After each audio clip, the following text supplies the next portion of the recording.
Meus irmãos, a paz do Senhor Jesus, eu sou o pastor Douglas Gonçalves e você está no canal Por Dentro do Texto.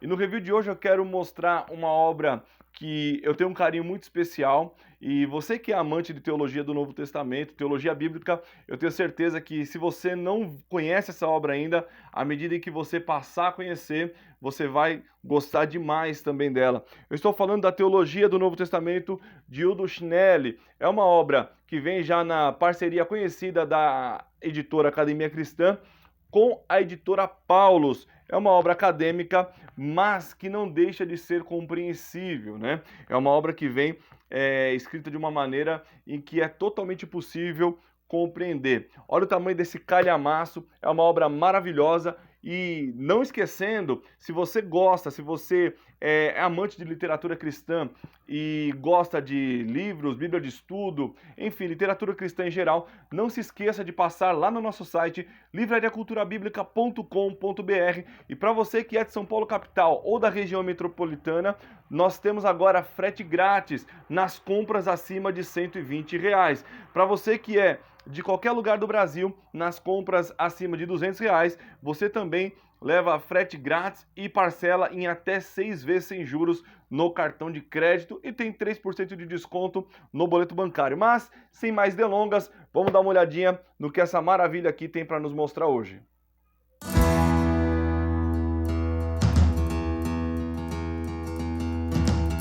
Bom, pessoal, essa é a obra Teologia do Novo Testamento do Schnelli, né, na parceria da Academia Cristã com a editora Paulus. Eu vou deixar o link para você que quiser adquirir essa obra aí na descrição. Nós não temos essa obra lá no nosso site da Livraria Cultura Bíblica, mas se você quiser ajudar o canal, você adquire essa obra por esse link da Amazon que está aí na descrição, que você também nos ajuda da mesma maneira. Vamos lá, ela é uma obra padrão aqui, né? 16 centímetros e meio de largura por 23,5 de altura. Agora a lombada dela, ela é volumosa, olha só. Tem aqui 7,5 centímetros de lombada, porque essa é uma obra que tem 1.111 páginas, mas o papel dela é um papel grosso, né? A gente vai dar uma olhadinha, vai ser possível observar isso. Vamos dar uma olhadinha como ela é por dentro aqui agora. Aqui nós temos uma folha de rosto, ficha catalográfica, aqui como padrão. E aqui nós temos o sumário. Vamos dar uma olhadinha nesse sumário aqui dessa obra. Mesmo com a aproximação, a gente já percebe que essa é uma letra muito confortável para se ler. Essa é uma obra volumosa, tem 1.111 páginas, como eu falei, mas ela é bem volumosa porque o papel é grosso. É um papel amarelo, né, um papel confortável para leitura. E a espessura do papel já indica que é uma obra que vai durar bastante tempo, né? Um papel grosso. Então, olha só, nós temos aqui prefácio, capítulo 1, a aproximação. A teologia do Novo Testamento como criação de sentido. Então, nesse capítulo 1 aqui, ele vai fazer uma análise, né, de como está a pesquisa da teologia do Novo Testamento, para te ambientar aí, você que não está acostumado com essa linha de pesquisa, para você ter ideia do que estão falando, né? Então, olha só. A formação de história, interesse, conhecimento, pré-estabelecimento, língua e realidade, né? Fatos e ficção. História como criação de sentido, sentido e identidade. Compreensão por meio de narração. Funções da narração. Narração e narrativas no cristianismo primitivo. Posterioridade temporal como prae, né?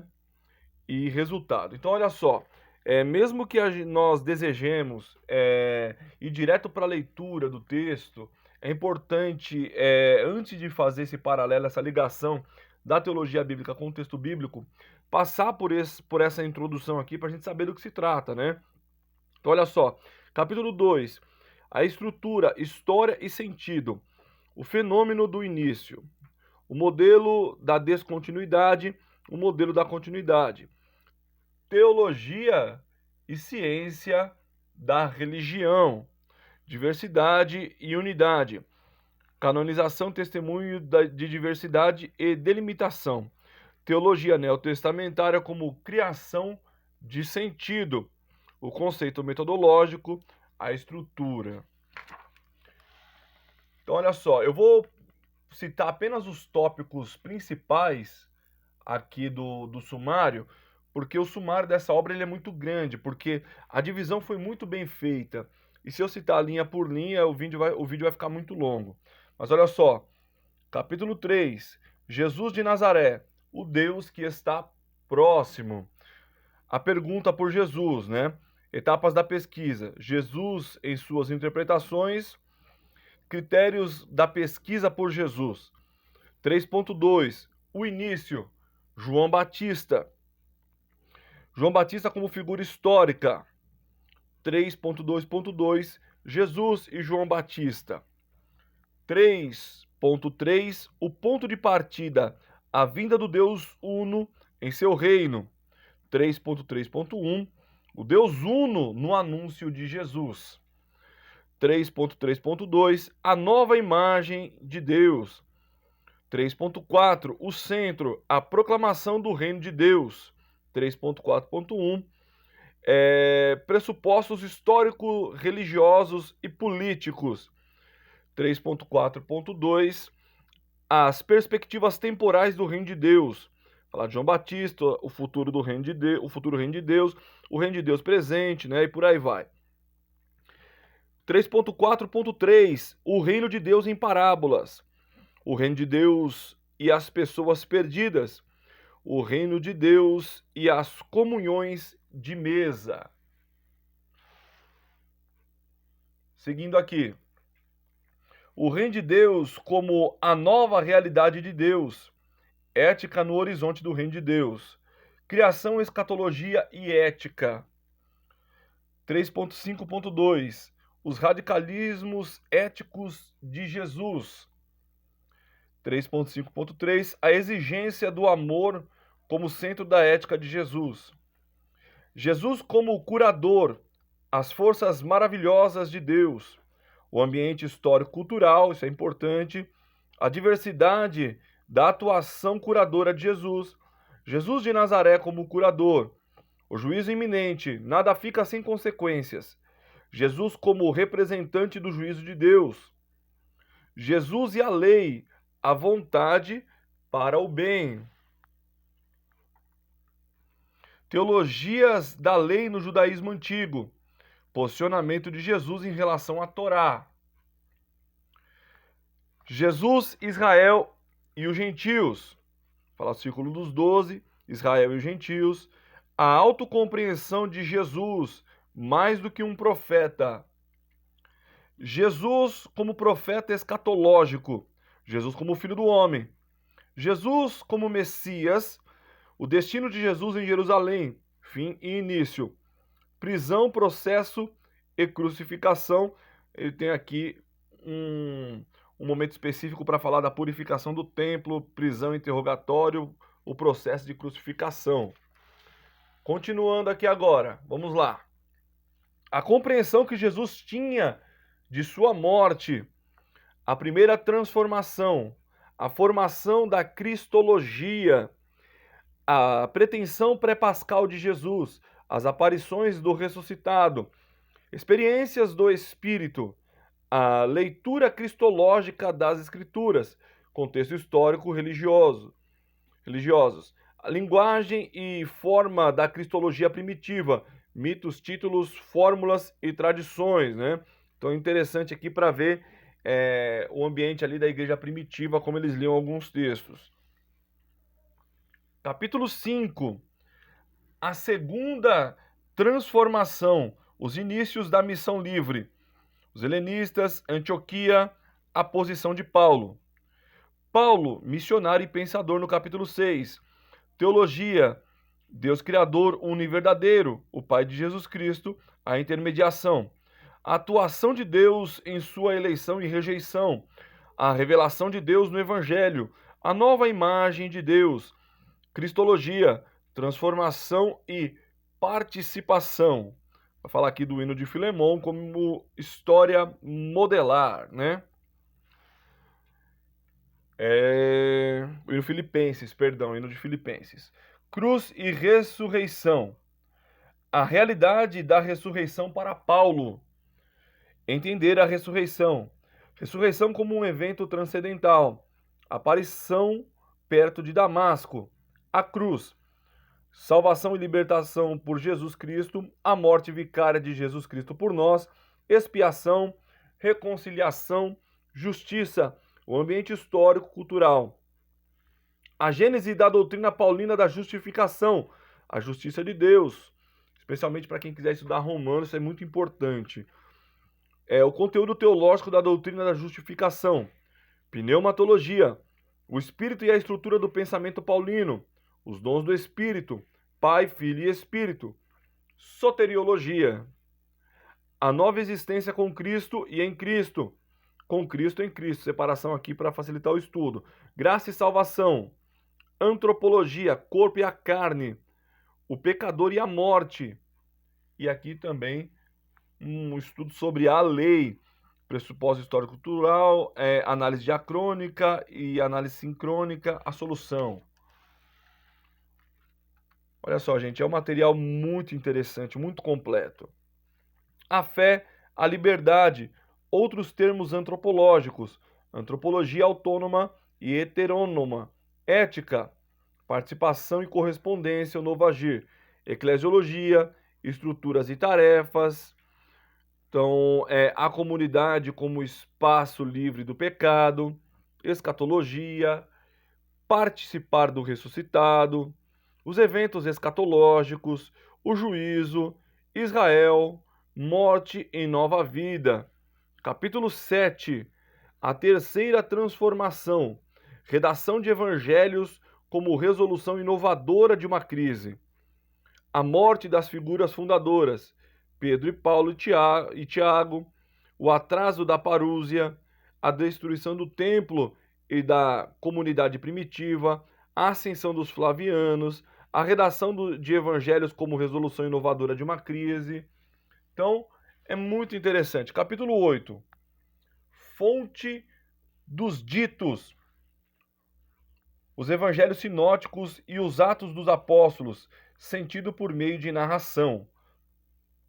Então ele vai falar da fonte dos evangelhos, protoevangelho, teologia cristã, pneumatologia, soteriologia, antropologia, ética, eclesiologia, escatologia, posição na história da teologia. E aí ele vai para Marcos. Olha só. Marcos, porque ele vai seguir aqui a prioridade marcana de escrita, tá? Ele, por ser um teólogo da alta crítica, ele é adepto da crítica literária, então ele vai seguir o método histórico crítico. Então, tem a questão também de prioridade marcana, que hoje já é meio que um consenso. O caminho de Jesus, teologia, cristologia, pneumatologia, soteriologia, antropologia. Falar da lei, da fé, ética, eclesiologia, escatologia, posição na história da teologia. Mateus, a justiça nova e melhor. Vamos aqui para Mateus ainda, olha só. Teologia, cristologia. Então a gente vê que ele faz a mesma separação de compreensão em todos os evangelhos, né? Que tem os temas pré-estabelecidos, né? Vai falar da lei em Mateus, isso é muito importante, porque nós sabemos que Mateus ele é um livro escrito para os judeus. Então, olha só. Lucas. A salvação e história. Teologia, cristologia. Né? Vamos aqui, continuando para esse lado aqui. Na próxima página. Pneumatologia, soteriologia, antropologia. A gente vê que ele segue a mesma estrutura. Um material muito bem detalhado, irmãos, e acaba ficando fácil de você localizar o tema que você quer estudar, porque o sumário também está bem detalhado, né? A quarta transformação, o evangelho no mundo. Você percebe que não está aqui o evangelho de João, porque no momento em que ele tratar da teologia de João, é onde ele vai encaixar o evangelho de João, tá? Na pesquisa. Desenvolvimento social, religioso, político, pseudopigrafia, deuteronímia como fenômeno histórico, literário e teológico. Seguindo, capítulo 10, as cartas deuteropaulinas, reler e repensar Paulo. Como ele é da área crítica da academia, então a gente já começa a perceber a crítica literária discorda da autoria paulina das cartas como aos Colossenses, por exemplo. Colossenses, Efésios, segunda carta aos Tessalonicenses, né? As cartas pastorais. Então, eles entendem que essas cartas não foram escritas por Paulo, né? Eu, como conservador, eu entendo que foram escritas por Paulo. Mas isso aqui é o que não tira a inspiração, né? E a canonicidade do texto. Então, olha só, a carta aos Colossenses, sempre dividindo teologia, cristologia, pneumatologia, soteriologia, antropologia, ética e eclesiologia, né? Ele vai sempre seguir essa divisão. Carta aos Efésios. Então, nós olhamos aqui a segunda carta aos Tessalonicenses, aqui no capítulo 10 ainda. Nós já passamos aqui para o outro lado. As cartas pastorais, a bondade de Deus para com os seres, sempre no mesmo ritmo. Teologia, cristologia, aí ele faz algum detalhamento dentro disso, mas é muito fácil de você estudar, é muito fácil de você identificar dentro do livro que você estiver estudando o tema que ele está tratando, né?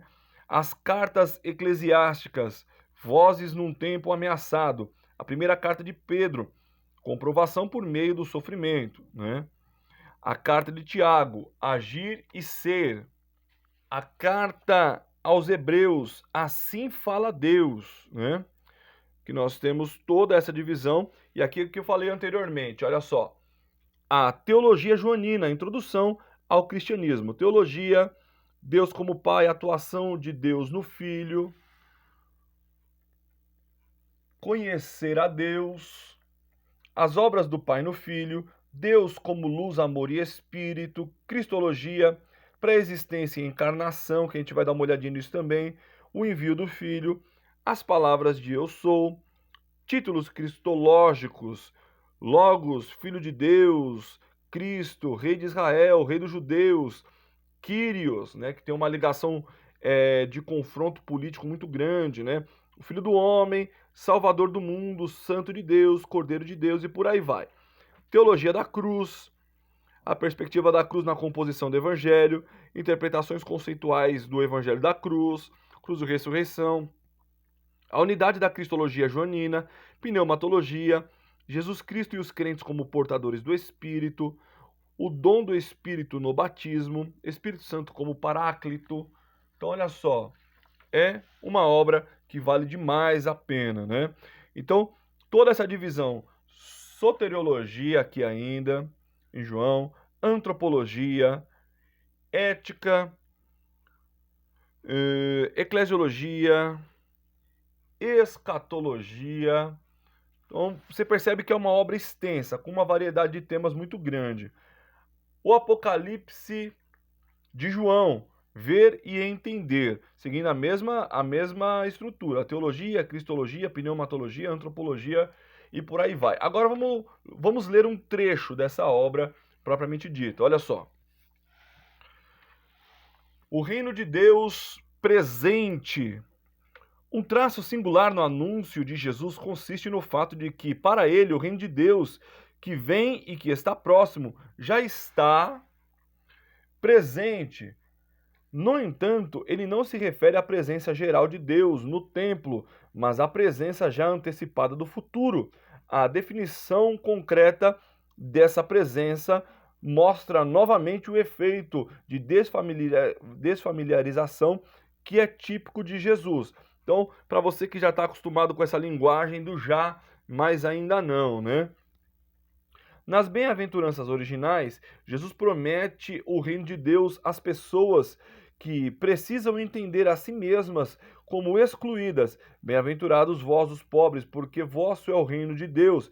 Bem-aventurados vós, os que estáis tendo fome, porque sereis saciados. Bem-aventurados vós, os enlutados, porque sereis consolados. A pessoa corporalmente pobre, sem direitos e oprimida, é impedida de determinar sua vida autonomamente. Ela pode somente esperar por misericórdia e ajuda de fora. Nessa situação da dependência incondicional, Jesus concede a participação no reino de Deus. Com isso, se revela uma parte da natureza do reino de Deus. É a riqueza de Deus, sua bondade, que dá de graça, sua aceitação do ser humano. Então, a gente percebe essa divisão muito bem feita. Aquele falando o diabo e o despoderamento do diabo e no constante combate ao mal diante do reino de Deus. Vai falar das parábolas também. Vamos ler aqui mais um trecho. Jesus como curador, as forças maravilhosas de Deus. Olha só. Jesus de Nazaré foi percebido em primeiríssimo lugar como curandeiro, e seu carisma de cura fundou o sucesso de sua atuação. Tanto os sinóticos como os evangelhos de João colocam a atuação exorcista e terapêutica bem-sucedida de Jesus no centro de suas abordagens. Todos os critérios da pergunta por Jesus permitem unicamente a conclusão de que Jesus se apresentou sobretudo nas aldeias em torno do lago de Genezaré como curandeiro influente, que ele era venerado pela população pobre e que reuniu em torno de si pessoas que o seguiram. O ambiente histórico-cultural.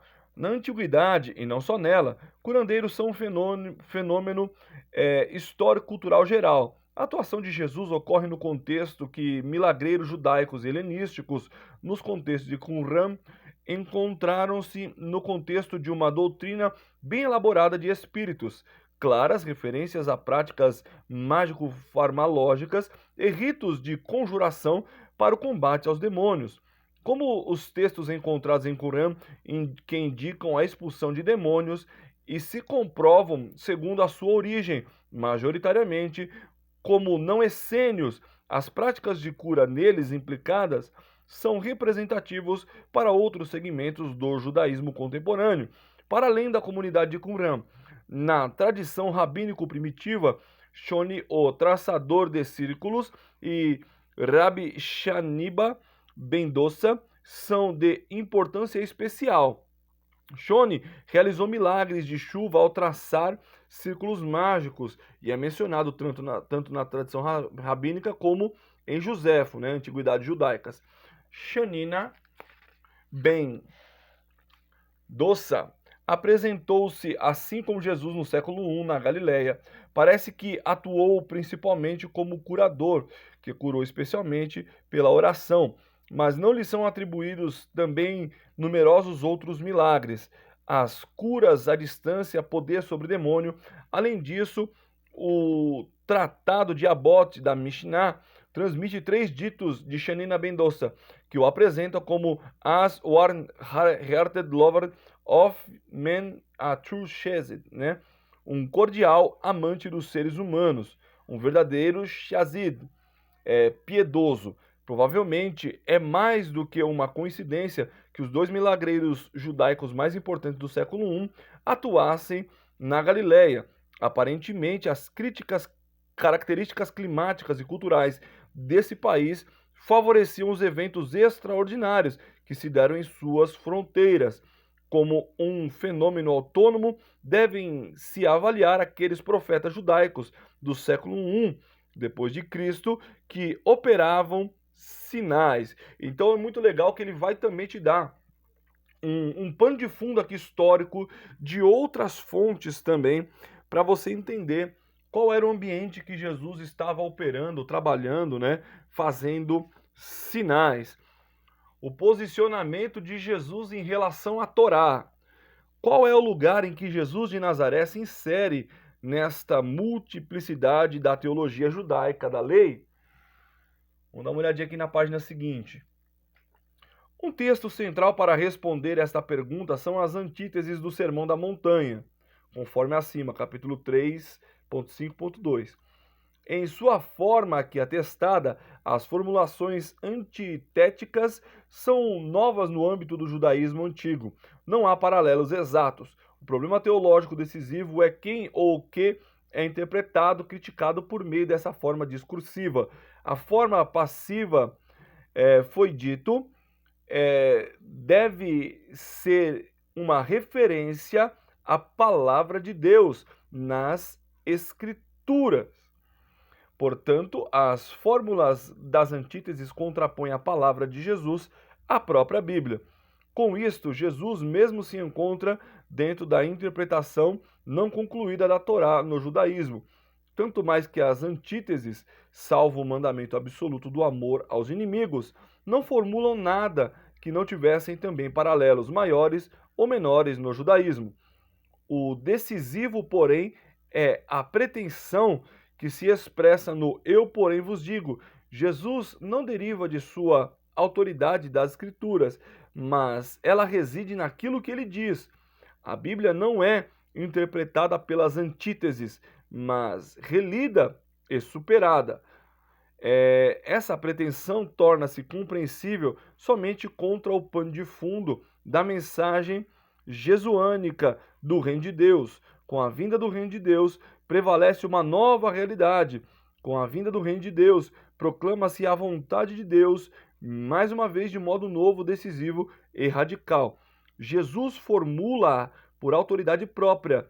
Ele não a deduz do Antigo Testamento, mas da vontade de Deus, proclamada por Jesus na irrupção do Reino de Deus. É a autoridade última. Com isto, Jesus não abole a Torá, mas também não pensa e argumenta a partir da Torá. E isto corresponde factualmente a uma relativização da Torá. Vamos dar uma olhadinha em mais um trecho aqui. Olha só. Quando nós falamos da cristologia, né? Vamos falar aqui em imanência mútua, né? Esse debate da divindade, né? De Jesus, e quando Jesus ele fala que eu estou no Pai, o Pai está em mim, ele não está e ele diz que ele e o Pai são um, ele não diz que ele e o Pai são a mesma pessoa, né? Vamos dar uma olhadinha aqui nesse trecho. A expressão direta da unidade na natureza e na atuação do Pai no Filho, no amor, é a imanência mútua, ou seja, um estava no outro sem que fossem a mesma pessoa. Também aqui podemos falar de uma protologia teológica, porque já em João capítulo 1, versículo 1 e 3, até o 3, a existência e a atuação do Logos refere-se estritamente à origem absoluta de Deus. As afirmações recíprocas da imanência em João capítulo 10, versículo 38, a fim de reconhecerdes que o Pai está em mim e eu no Pai. E João capítulo 14, versículo 10, Jesus diz a Felipe, não credes que eu estou no Pai e o Pai está em mim? Expressam concisamente o conceito joanino, já que Jesus vive a unidade desejada e concedida pelo Pai. Revela-se em seu falar e agir o próprio Pai. A consequência da unidade é um reconhecimento mútuo, em João 10,15, e uma participação perfeita de um no outro. Tudo que o Pai possui, Jesus também tem. O Pai está plenamente presente no Filho e o Filho no Pai. Ao mesmo tempo, ambos permanecem fundamentalmente distintos. O Filho não se torna o Pai e o Pai permanece fundamentalmente o Pai, que se revela no Filho. Assim como Cristo está em Deus e Deus em Cristo, assim o crente permanece em Cristo e Cristo no crente. Da mesma forma, Deus permanece no crente, né? Através do Filho ele permanece em nós. E o crente em Deus.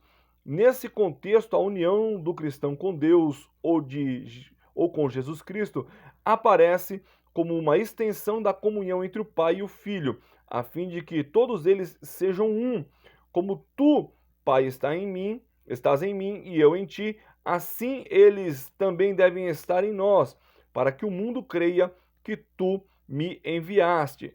Além disso, conforme João capítulo 14, versículo 20, 17, 11, e também a primeira epístola de João, capítulo 2, versículo 24 e 5, 20, assim como o em Cristo paulino, também o conceito joanino da imanência possui uma forte dimensão ética, especialmente o verbo menem, expressa a comprovação prática da comunhão ontológica com Deus e Cristo, pois ao permanecer em Deus ou em Cristo corresponde o permanecer no amor, ou seja, nós só podemos permanecer em Deus e em Cristo em amor. E eu queria falar sobre conhecer a Deus, e é uma obra extensa, gente, é uma obra volumosa, mas vale demais a pena você ter ela na sua biblioteca. Então é isso, pessoal, essa foi a Teologia do Novo Testamento, de Udo Chinelli. Lembrando que se você comprar pelo link que está aí na descrição do vídeo, você nos ajuda